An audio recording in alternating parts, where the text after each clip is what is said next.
Shalom, this is Reverend John Ferret, and I wanted to welcome you to a new video series, vidcast series that I call, and it's called Five Small Stones, Kamesh, Katanot, Avanim. These are going to be short 5-minute lessons, and we're going to put the Bible back into its historical perspective. In 5 minutes, barring the beginning and the ending of the video itself. But why 5 small stones? What's kind of the background behind this? Come, let's go see.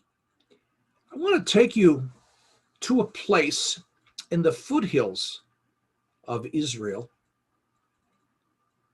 Foothills are called the Shephelah, connecting the coastal plain with the central mountain range. And I want to take you to the valley of Elah, guarded by the ancient city of Azekah, which would be in the top left-hand corner. You can see the valley there going from left to right, going from west to east. This valley is important for us as far as the Bible's concerned, because when we go to 1 Samuel 17, verses 1 through 4, you can read that for yourself, but the Philistines there are camped in the valley of Elah on one mountain, and the Israelites are camped on a mountain on the other side with the valley in between. And a champion comes out from the armies of the Philistine named Goliath. And so indeed, as we take a look at the valley of Elah, and again, the west is on the left, the east is on the right-hand side. The red line basically indicates where the Philistines were camped, from Azekah in the top left-hand corner down to Soko, someplace on the right. Israel would be camped on the hillside on the other side of the valley. Matter of fact, they even found a fortress. It's called Kirbet Kiafa today. And it could very well be where Saul was actually located and had his headquarters during the battle. And so this is the valley where indeed David defeated Goliath.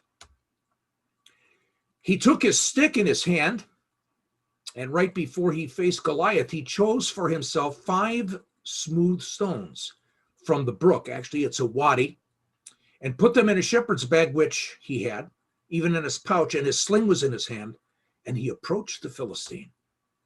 This is the wadi. This is the actual dry riverbed where David actually picked up those stones. Whether it's here or further down, you can see a smooth stone used for a catapult, but also the stones there on the right are the type of stones that David would have used in his sling. 5 small stones, 5 small stones. So right there in that wadi that you can visit today, David picked those stones to defeat the evil, mighty Goliath. Amazing. 5 stones that God used. So in 1 Corinthians chapter 1, 27 to 29, we read that God has chosen the foolish things of the world to shame the wise. God has chosen the weak things of the world to shame the things which are strong. And the base things of the world and the despised God has chosen, and the things that are not, so that he may nullify the things that are, so that no man may boast before God.